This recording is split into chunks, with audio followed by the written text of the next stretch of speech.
Vivre à côté de la Russie est une menace permanente.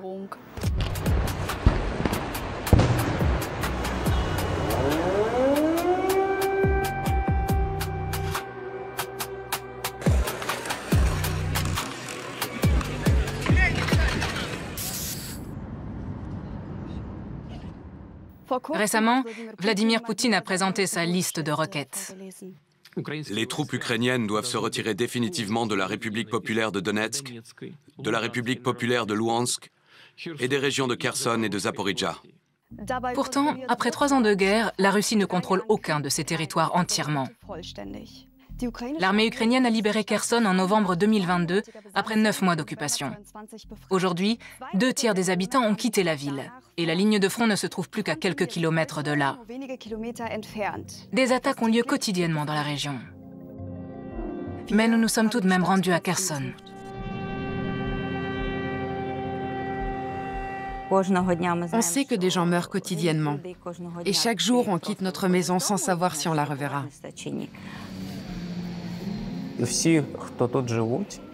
Les habitants de la ville se sont habitués à vivre le moment présent, tout en étant heureux d'être encore de ce monde.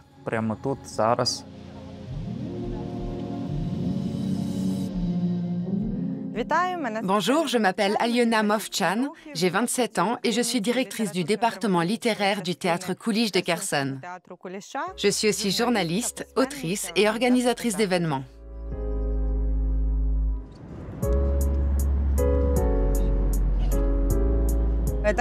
Au cours des 2 dernières années et demie, nous avons déménagé 11 fois. Mon petit Dobromir s'est habitué au bruit de la voiture. Il se sent bien ici. Il y dort et il y mange. À vrai dire, c'est un peu comme chez lui. C'est sa seule stabilité, je dirais.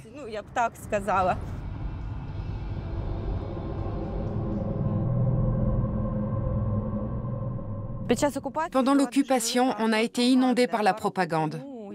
On voyait partout des affiches avec des slogans russes du genre « La Russie sera toujours là »,« Nous sommes pour la paix » ou encore « Votez au référendum ». Ils promettaient même aux personnes âgées d'obtenir tout de suite leur retraite. Et puis, le réseau de téléphonie mobile ukrainien a été coupé. Les Russes avaient bloqué toutes les connexions et à la place, ils distribuaient leurs propres cartes SIM. Ils ont aussi forcé les gens à prendre des passeports russes et menacé de nous arrêter si on refusait de coopérer. D'ailleurs, ça se passe encore comme ça sur l'autre rive du Dniepr. On a passé 8 mois et 13 jours enfermés comme dans un camp, sans aucune possibilité de s'échapper.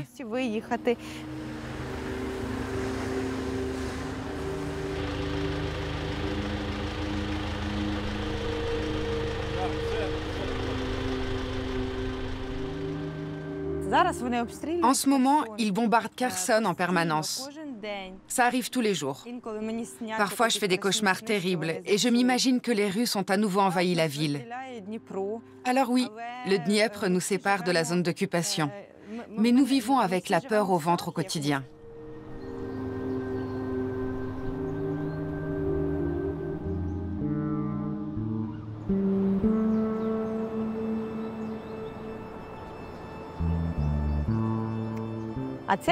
Voici ma maison, le théâtre Kulish. Ça fait 4 ans que j'y travaille. Dès que j'entre dans ce lieu, j'oublie tout. Je ne pense plus aux tirs de roquettes ou à quoi que ce soit d'autre. Même si nous ne jouons plus sur la grande scène parce que nous avons déménagé dans un espace sécurisé, les habitants de Kherson s'en fichent. Ils ont besoin de nous. Si nous sommes ici, c'est grâce à Aliona Movchan. Pendant les premiers mois de l'occupation, les employés du théâtre ont vécu dans un abri antiaérien. Puis les Russes ont arrêté notre directeur et ne l'ont libéré que pour le forcer à collaborer avec eux. Mais il a refusé. Durant toute l'occupation, c'est le théâtre de l'Académie russe qui travaillait ici. Aujourd'hui, ils sont sur l'autre rive du Dniepr, qui est toujours occupée.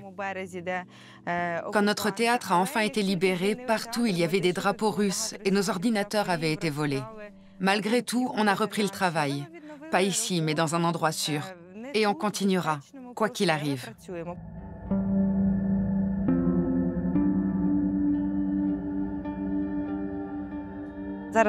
En ce moment, en ville, il y a un festival international de théâtre.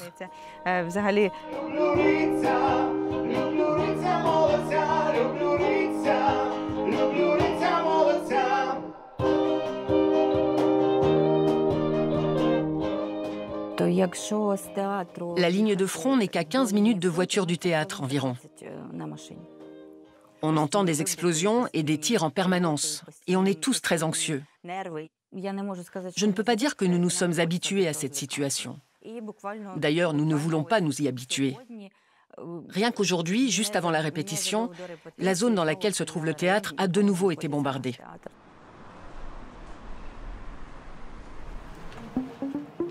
Bonjour. Un cappuccino, s'il te plaît.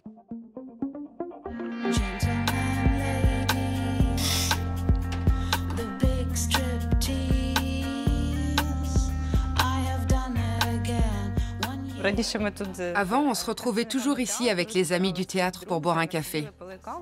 Et aujourd'hui, on continue de venir pour voir Oleksii, pour savourer son délicieux café, manger des douceurs et admirer ses nouvelles aquarelles. Je m'appelle Oleksii Melnichenko et je travaille au café Prostir. De toutes les personnes qui étaient employées ici avant l'occupation, je suis le seul à être revenu. Je suis le barista, mais aussi le gérant de cet établissement.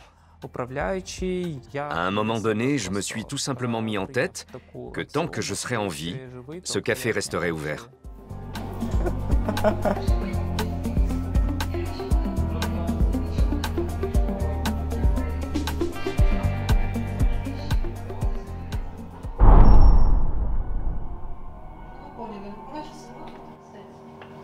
Comme toujours, ton café est délicieux. Merci, Oleksii.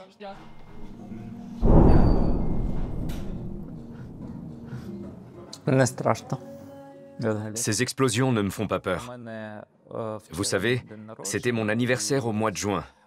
Et ce jour-là, j'étais au café et j'ai écrit dans mon petit carnet que je venais d'avoir 37 ans.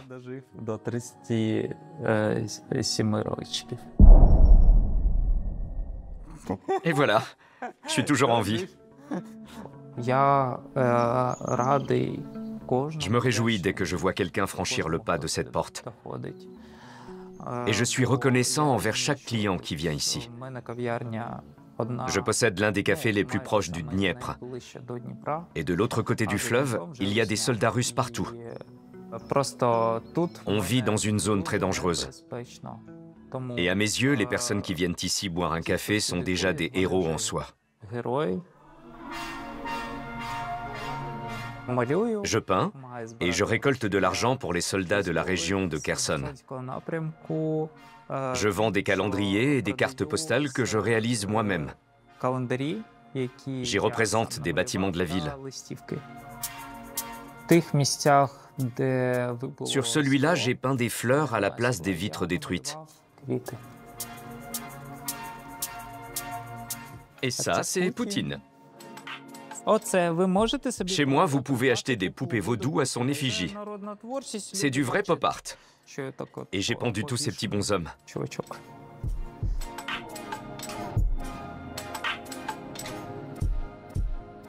C'est sur cette place que les habitants se rassemblaient pour protester contre l'occupation. Il y avait des milliers de personnes et on a participé à des milliers de manifestations. Tout le monde était uni.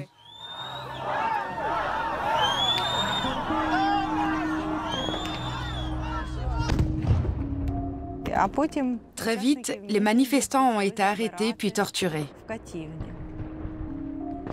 Simplement parce qu'ils avaient une opinion et qu'ils voulaient vivre dans leur pays.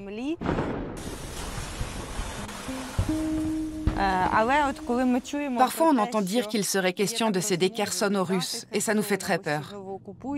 Mais on ne se laissera pas faire.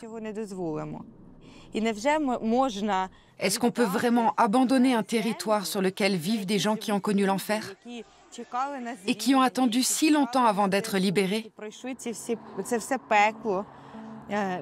Est-ce qu'on peut vraiment laisser une terre à des gens dont personne ne veut ici et contre lesquels on a manifesté?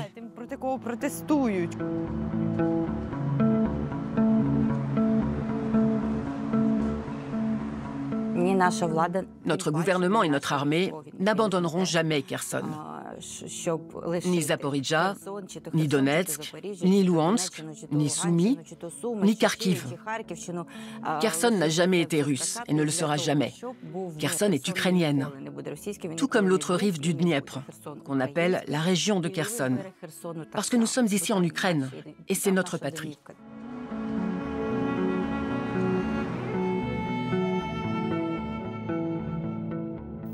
Je m'appelle Anna Joukovets et je suis née à Mariupol. Après presque 3 ans d'occupation russe, je reconnais à peine ma région natale. Récemment, un habitant de Mariupol m'a envoyé ces vidéos. Il préfère rester anonyme, bien sûr, car toute collaboration avec des médias occidentaux est synonyme de danger de mort là-bas. Ces images montrent ma ville sans le filtre de la propagande russe. Un document a été collé sur la porte de notre maison familiale. Il stipule que nous devons nous présenter prochainement auprès des autorités sous peine d'expropriation. Le panneau d'entrée de ma ville revêt aujourd'hui les couleurs de la Russie. Tout comme les bâtiments récemment construits sont décorés du drapeau russe. Un supermarché que j'ai bien connu avant la guerre a quant à lui été remplacé par un restaurant baptisé « Le Monde Russe ». Les plaques d'immatriculation des voitures sont calquées sur celles que l'on voit en Russie. Et dans le paysage urbain, les symboles militaires russes sont omniprésents. Les drapeaux rouges à l'aigle bicéphale pendent à presque tous les lampadaires et sur les grandes places. Et dans la rue où j'ai grandi, se trouve aujourd'hui une école d'officiers de la marine russe. En 2014, l'Ukraine avait découvert à ses dépens que Poutine ne respectait aucune frontière lorsque la Russie a envahi le Donbass et annexé la Crimée.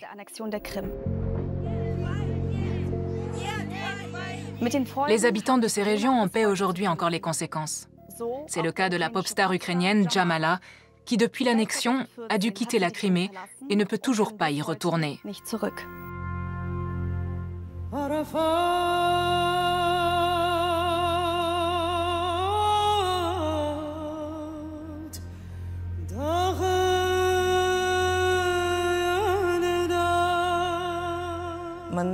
Je fais l'objet d'un avis de recherche international et je suis désormais considérée comme une sympathisante terroriste parce que j'ai choisi de me battre pour l'Ukraine et pour que la Crimée fasse partie de l'Ukraine.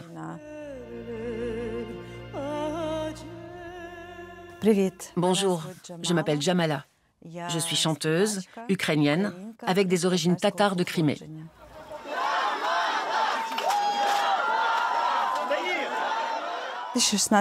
En 2016, j'ai participé au concours Eurovision de la chanson et je l'ai gagné. Les chefs d'État de plusieurs pays m'ont même appelé pour me féliciter.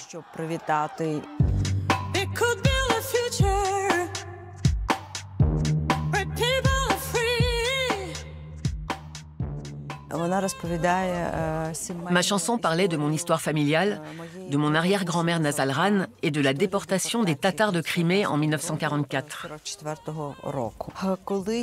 Quand j'ai écrit ce morceau en 2014, j'étais terriblement triste de ne pas pouvoir rentrer chez moi.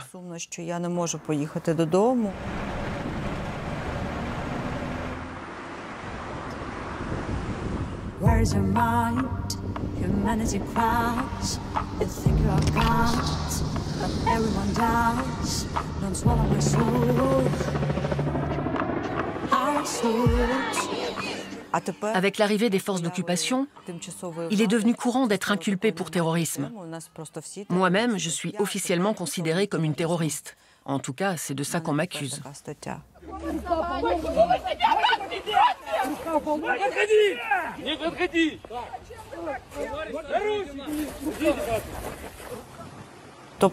À n'importe quel moment, votre voisin peut vous dénoncer en tant qu'ennemi de l'État et on viendra vous arrêter et vous enfermer.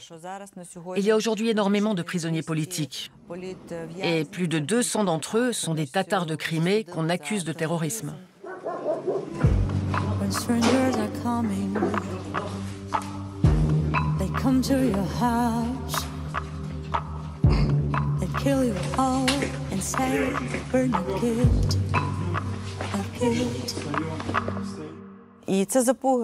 C'est de l'intimidation, et ça marche. Récemment, la maison de mes parents et celle de mon grand-père ont été confisquées par l'État parce que j'ai décidé de me battre pour l'Ukraine et que j'affirme que la Crimée est ukrainienne. À la place de leur maison, ils veulent construire un sanatorium pour les soldats russes. Et on ne peut rien y faire.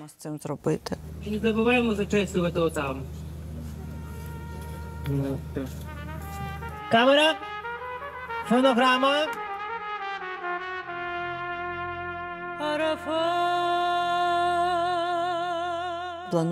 Je viens de tourner mon dernier clip, Arafat d'Arindan. J'y parle du pèlerinage sur le mont Arafat. Les Tatars vivant en Crimée étaient musulmans.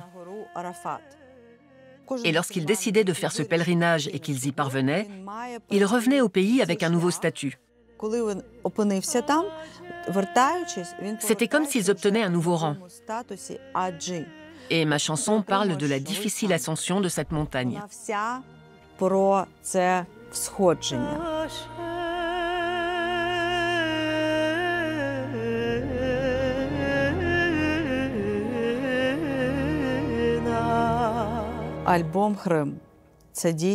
Mon dernier disque, Kirim, la Crimée, est unique en son genre, avec une musique très particulière. L'album est composé de 14 chansons en tatar qui, tout ensemble, relient la Crimée, comme sur une carte géographique. Quand on l'écoute, on entend les villes et les villages s'animer. Les gens qui vivent au bord de la mer, par exemple, sont plus romantiques et plus tendres, tandis que les gens des montagnes sont davantage endurcis et ont plus de tempérament.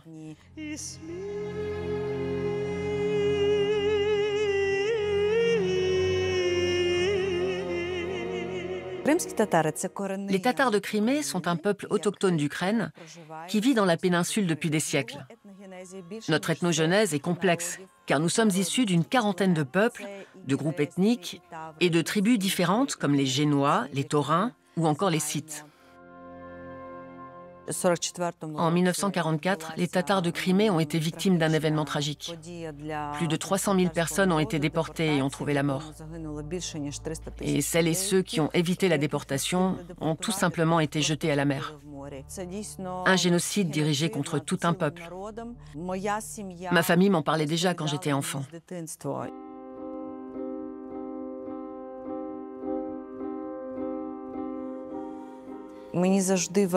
Il est important de rester en contact avec les personnes qui ont décidé de rester en Crimée en dépit de la situation. On ne peut qu'imaginer ce qu'elles endurent au quotidien, simplement parce qu'elles ont choisi de ne pas partir et de protéger leurs biens et leur vie.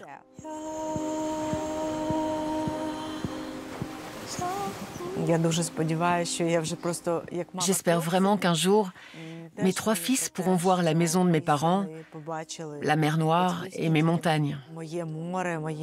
C'est quelque chose que je souhaite de tout mon cœur.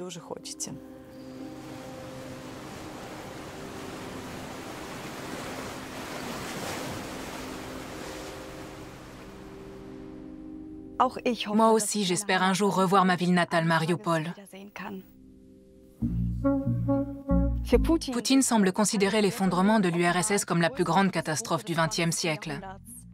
Depuis plusieurs années, la Russie tente d'étendre son influence en Géorgie, en apportant un soutien stratégique à la République autoproclamée d'Ossétie du Sud.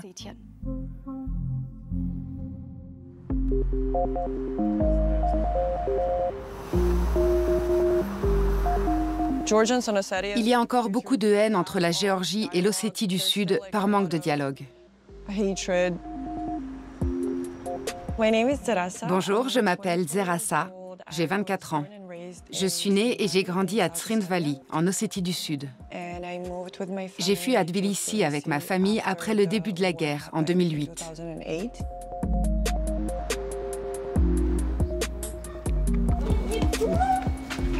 Quand on est parti pour la capitale géorgienne, la première chose que j'ai faite a été de prendre ce sac à dos. C'est tout ce que j'ai pris et aujourd'hui, c'est mon jouet préféré. À la maison, on se parle en ossète. Avant, à l'école, nos cours étaient en russe et on apprenait l'ossète. J'ai donc eu beaucoup de mal à me faire des amis à Tbilissi. En tant qu'Ossète, j'ai pas de nom de famille ou de prénom géorgien, ce qui ne m'a pas aidé non plus. Quand j'étais enfant, j'ai subi beaucoup de harcèlement. On me traitait de séparatiste alors que je n'avais que 9 ans. Et ensuite, ça n'a fait qu'empirer.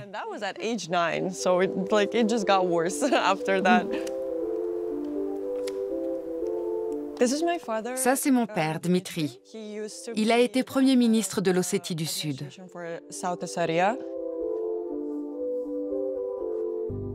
Mon père m'a toujours parlé de son métier de manière très détendue. Du genre, oui, j'ai quelques défis à relever à cause de mon travail parce qu'on me prend pour un traître. Mais en réalité, ils ont essayé de l'assassiner.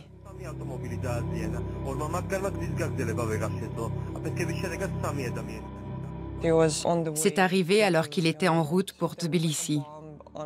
Ils avaient placé une bombe sous sa voiture et l'ont fait exploser. Il a failli mourir. On a essayé de le tuer à 2 reprises. Ce genre d'événement faisait partie de mon enfance. Et je l'apprenais aux informations.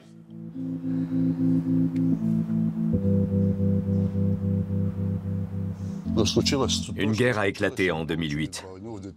C'était une décision purement géopolitique.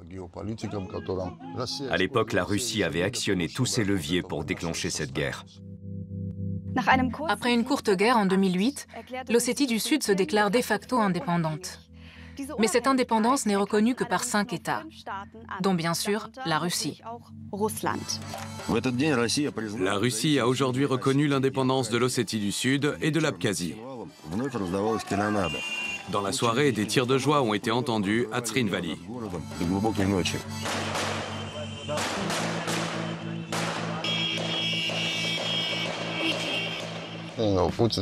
Déjà à l'époque, Poutine voulait créer une sorte de nouvelle Union soviétique. Un peu comme s'il collectionnait les terres de l'ancien empire russe. D'ailleurs, c'est probablement son but, et ça explique ce qu'il fait. Selon le droit international, l'Ossétie du Sud fait toujours partie de la Géorgie, mais résiste au gouvernement géorgien avec l'aide de la Russie. L'Ossétie du Sud et l'Abkhazie reviendront bientôt dans le giron de la Géorgie.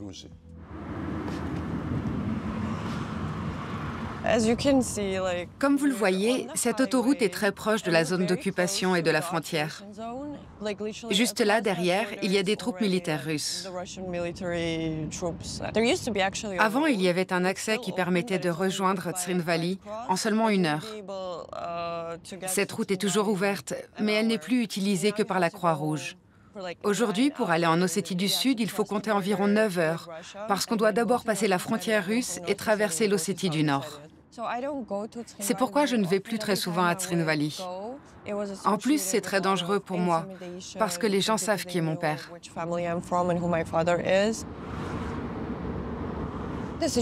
Quand on est en Ossétie du Sud, la situation reste très confuse.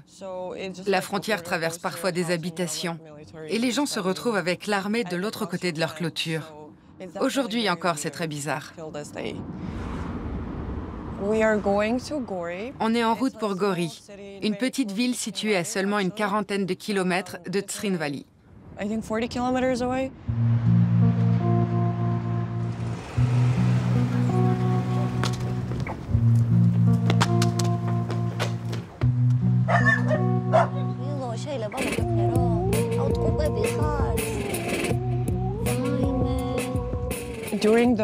Pendant la guerre de 2008, les troupes russes ont brièvement envahi Gori. Ça a été très effrayant, parce que nous sommes ici très proches de Tbilissi. Gori est d'ailleurs l'une des rares villes de Géorgie à avoir été intensément bombardée.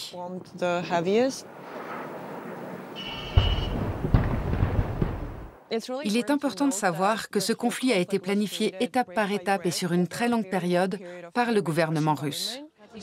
Un référendum sur la création d'un État indépendant a été organisé en Ossétie du Sud le 19 janvier 1992. Aux yeux de la population, la Russie est depuis considérée comme la garante de cette paix fragile. En 2007, le président géorgien Saakachvili a activement milité pour entretenir des relations plus étroites avec l'OTAN et l'Occident, plutôt qu'avec la Russie. Mais au même moment, le Kremlin a alimenté sa propagande en poussant l'Ossétie du Sud et l'Abkhazie vers l'indépendance. La Russie leur a promis son soutien en les assurant de devenir un partenaire privilégié. Cela a conduit à une riposte du gouvernement géorgien qui est passé à l'offensive sur le plan militaire. C'est comme ça que la guerre a éclaté.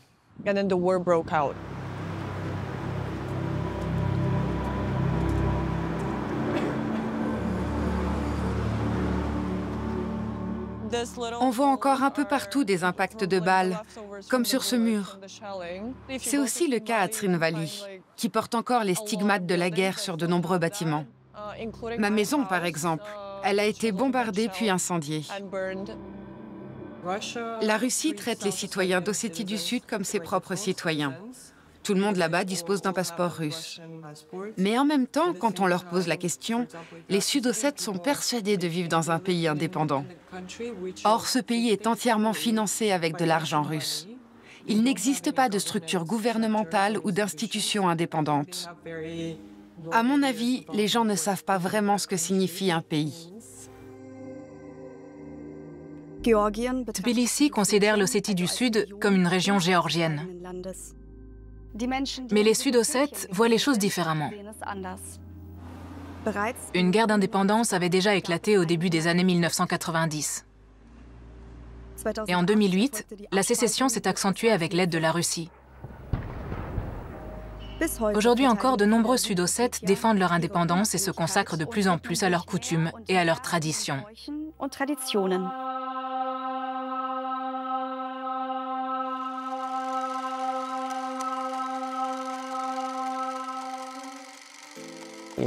Je m'appelle Kosta Djoti et je suis originaire de Trinvali, en République d'Ossétie du Sud.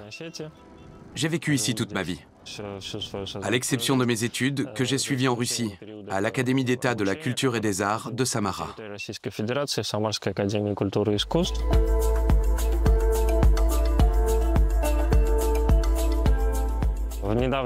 Avant, j'étais danseur de ballet. Et aujourd'hui, je suis directeur artistique d'une école chorégraphique publique dans laquelle j'enseigne la danse ossète aux jeunes générations.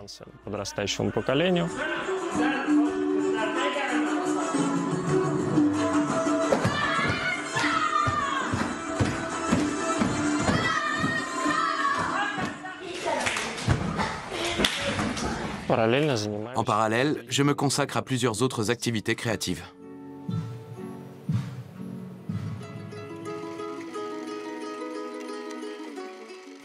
Ma génération a grandi coupée de la société géorgienne, contrairement à nos parents.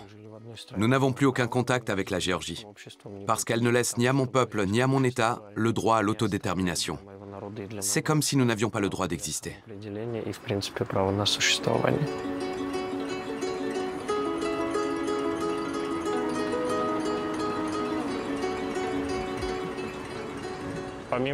Mon cœur est plein de cicatrices, et c'est aussi le cas de ma ville.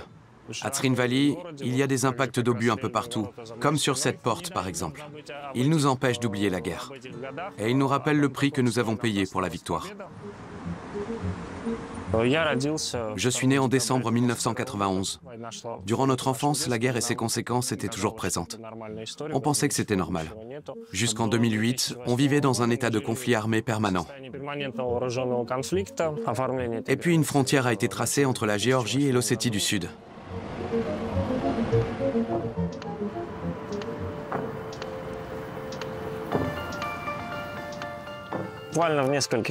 Le territoire géorgien ne se trouve qu'à quelques kilomètres d'ici. Si l'on se représente l'Ossétie du Sud comme un carré, elle est entourée par la Géorgie sur 3 côtés. Et c'est avec la Géorgie que nous avons la plus longue frontière.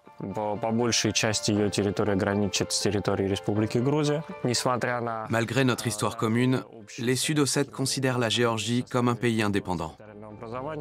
Tout comme nous considérons l'Ossétie du Sud comme un pays indépendant et qui n'interfère en rien avec la République de Géorgie. Depuis 30 ans, nous vivons séparés et éloignés de la Géorgie.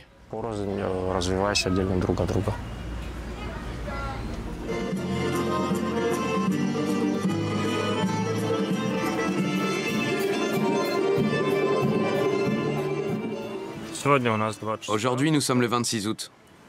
C'est le jour où la Fédération de Russie a reconnu l'indépendance de l'Ossétie du Sud en 2008. C'était aussi la première fois qu'une grande puissance mondiale, faisant partie intégrante de la communauté internationale, nous reconnaissait, diplomatiquement parlant. Et cette décision sans précédent a renforcé la position de l'Ossétie du Sud sur la scène internationale.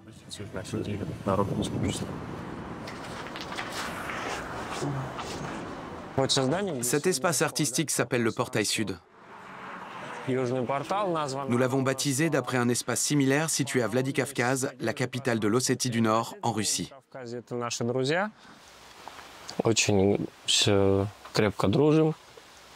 Nous nous entendons très bien avec eux.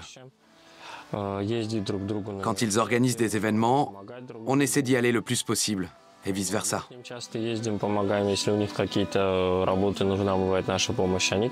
On s'entraide aussi beaucoup.